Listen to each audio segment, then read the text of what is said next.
Jamil Jaffer is with me now. Jamil, we've got reports that 90% of the people in the Henan province have COVID. That's 88 million people. Is this going to shut down China's whole economy?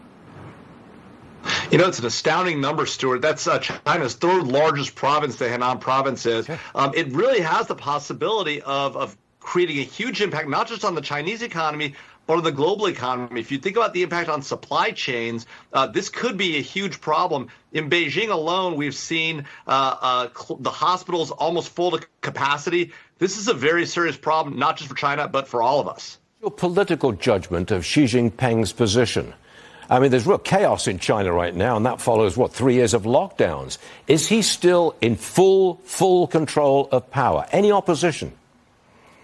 You know, it's a great question, Stuart. One of the things that none of us expected was for these anti-COVID protests, the zero COVID policy that the government implemented. The protests against that were very successful. It's actually resulted in a change in policy by the government, probably the first time in a significant period the Chinese government has faced enough protests to change their policy. Now we're seeing the results of that. That being said, it demonstrates that people do have some amount of power in China. And as a result, the sicknesses now, which are a direct result of Chinese failure to create capable vaccines or to use our Western vaccines, may very well cause a problem for the Chinese government and their leadership. Yeah, his deal was you can be prosperous, but we'll keep control of the politics. That deal seems to be breaking down if the economy is not making people prosperous.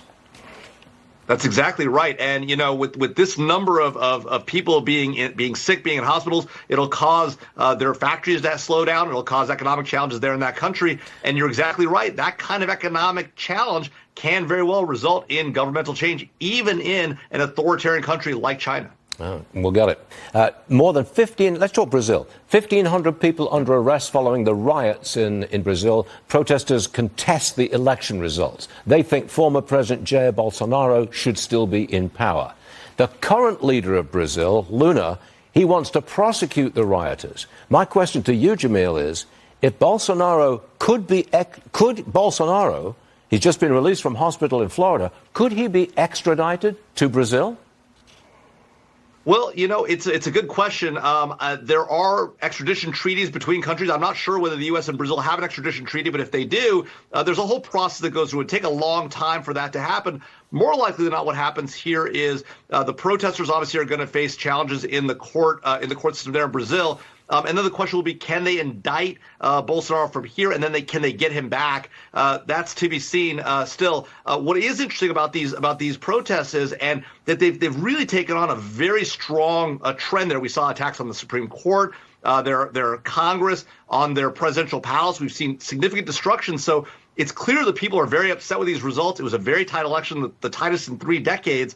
So more to be seen on what happens in this developing situation in Brazil. Do you think that the events here on January the 6th, 2 years ago, had any influence, any encouragement for what just happened in Brazil?